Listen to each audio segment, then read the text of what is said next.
স্বরাষ্ট্রমন্ত্রী সালাহউদ্দিন আহমেদ বলেছেন, সংঘবদ্ধ অপরাধী চক্রের ডিজিটাল প্ল্যাটফর্ম ও প্রযুক্তির অপব্যবহার রুখতে এবং মানব পাচার ও অভিবাসী চোরাচালান দমনে নতুন আইন কার্যকর ভূমিকা রাখবে। তিনি বলেন, অপরাধী চক্রের প্রতিনিয়ত পরিবর্তনশীল কৌশলের সঙ্গে তাল মিলিয়ে আমাদের আইনি ও প্রাতিষ্ঠানিক সক্ষমতাকেও আন্তর্জাতিক মানে উন্নীত করা হয়েছে।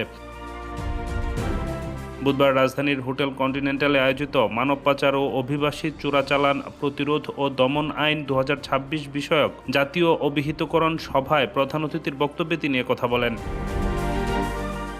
মানব পাচার ও অভিবাসী চোরাচালান মোকাবেলায় আধুনিক আইনগত ও প্রাতিষ্ঠানিক কাঠামোর মাধ্যমে বাংলাদেশের অঙ্গীকার আরও জোরদার করার লক্ষ্যে স্বরাষ্ট্র মন্ত্রণালয় এবং জাস্টিস অ্যান্ড কেয়ার বাংলাদেশ যৌথভাবে এ অনুষ্ঠানের আয়োজন করে।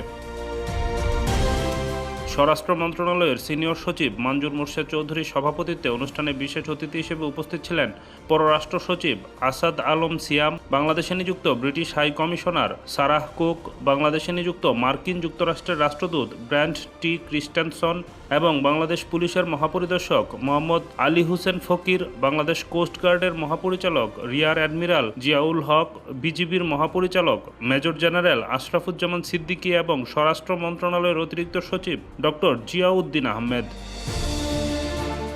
মন্ত্রী তার বক্তব্যে শক্তিশালী আইন, কার্যকর প্রাতিষ্ঠানিক সমন্বয় এবং ভুক্তভোগী কেন্দ্রিক ফৌজদারি বিচার ব্যবস্থার মাধ্যমে মানব পাচার ও অভিবাসী চোরাচালান দমনে বাংলাদেশ সরকারের দৃঢ় ও অবিচল অঙ্গীকার পুনর্ব্যক্ত করেন। তিনি বলেন, সদ্য প্রণীত মানব পাচার ও অভিবাসী চোরাচালান প্রতিরোধ ও দমন আইন 2026 এসব গুরুতর আন্তদেশীয় অপরাধ মোকাবেলায় বাংলাদেশের প্রচেষ্টার একটি গুরুত্বপূর্ণ মাইলফলক।